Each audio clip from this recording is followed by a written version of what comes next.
Alice Turner, reporting right outside of where the Declaration of Independence is being written right now. Oh look, there's Thomas Jefferson.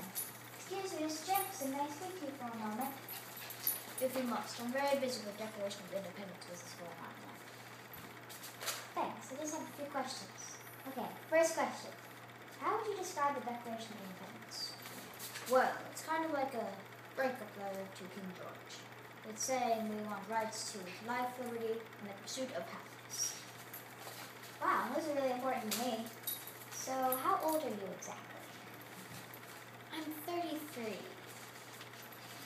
No offense, but that's kind of young for writing such an important document. Okay, thank you. It's really amazing. How many people wrote and signed the Declaration of Independence exactly?